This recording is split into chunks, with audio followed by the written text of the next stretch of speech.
Oi, meu nome é Aline Silva Aguiar Colares, mas pode me chamar de Ali. Eu nasci no dia 1º de junho de 1994, na cidade de Fortaleza, estado do Ceará, país Brasil.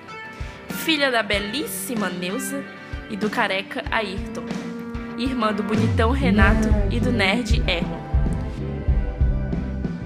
Gosto de ler, amo rock, sou viciada em cinema, gosto de escrever e adoro conversar com meus amigos.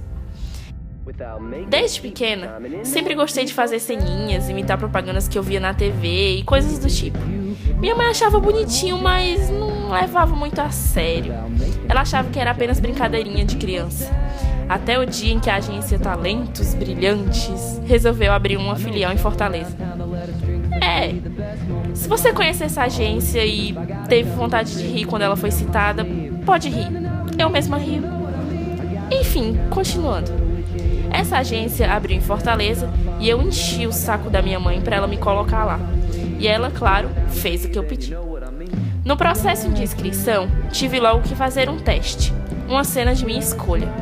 E eu, como boa menininha de 6 anos, encenei a propaganda da sandália da Barbie, que havia sido lançada na época. Eles gostaram tanto do meu teste que me chamaram para participar de um concurso que iria acontecer para as crianças mais velhas.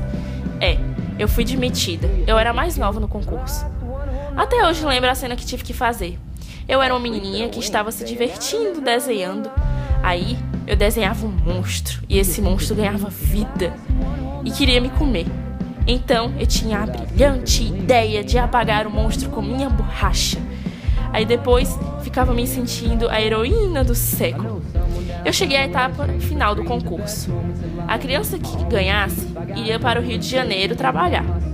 Mas como eu sempre fui uma pessoa muito sortuda, o microfone que a produção do evento me deu na hora que eu fui me apresentar era justo o microfone que não funcionava direito.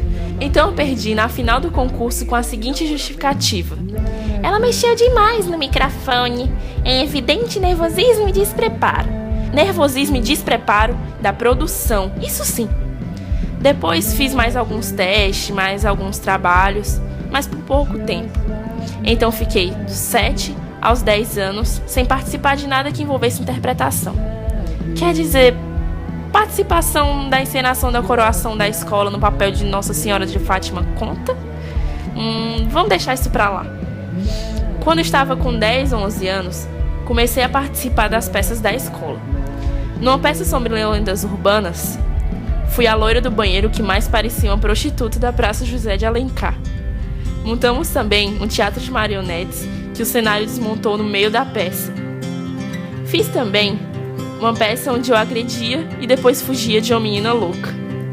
Participei também de uma peça sobre a época da ditadura militar. Não lembro minha fala, só sei que a peça foi irada e com ela ganhamos o concurso geral de escolas e fomos nos apresentar no Dragão do Mar. Quando cheguei ao ensino médio, me afastei do teatro porque o lance era só estudar. Mas nunca deixei de pensar em um dia eu poder interpretar. Nesse meio tempo, descobri minha paixão por escrever. Em 2009 comecei a escrever um livro. Modéstia à parte, ele estava ficando bem bacana. Eu já disse o quanto eu sou sortuda? Pois é. Meu computador, que era onde eu escrevia meu livro, deu problema. E eu quase perdi o arquivo. Foi um alívio enorme quando o computador foi consertado e o meu livro estava intacto. Continuei a escrevê-lo. E como eu já disse antes, e repito, eu sou muito sortuda. Meu computador deu problema de novo, mas dessa vez não teve assistência técnica, reza e nem macumba que desse jeito. E eu perdi os 11 capítulos que havia escrito. Eu tentei escrever de novo, mas não ficou do mesmo jeito. Esqueci muita coisa, mudei muita coisa, não ficou tão bom como antes. A raiva foi tão grande que eu fiquei um bom tempo sem escrever nada. Até que no começo do ano passado, terminei um namoro de 2 anos e, em meio à tristeza do fim do relacionamento, eu resolvi escrever como uma forma de desabafo. Então não parei mais. Escrever o que sinto tornou-se um vício. Eu escrevo tudo, o que eu sinto, o que eu penso, o que eu sonho. Escrever me faz sentir muito bem. O que me lembra é o vestibular. Pera, sentir muito bem e vestibular na mesma frase? Calma, eu explico. Foi chegando o terceiro ano do ensino médio, o momento de decidir que profissão eu queria ter foi se aproximando. Foi aí que decidi prestar vestibular para publicidade e propaganda. Fiz o Enem pela primeira vez em 2011 e não passei. Então ano passado fiz cursinho e tentei novamente o Enem. Coloquei como primeira opção publicidade e propaganda e como segunda opção teatro. Nas duas vezes em que tentei vestibular, me saí bem em redação. Por isso falei que o fato de me sentir bem em escrever me lembrava o vestibular, pois passar tanto tempo escrevendo minhas besteiras particulares ajudou bastante a aprimorar minha escrita. Como vocês já devem imaginar, não passei em publicidade. Mas passei em teatro, e aqui estou eu, no meio de tanta gente louca e estranha, mas cá entre nós, estou me sentindo em casa.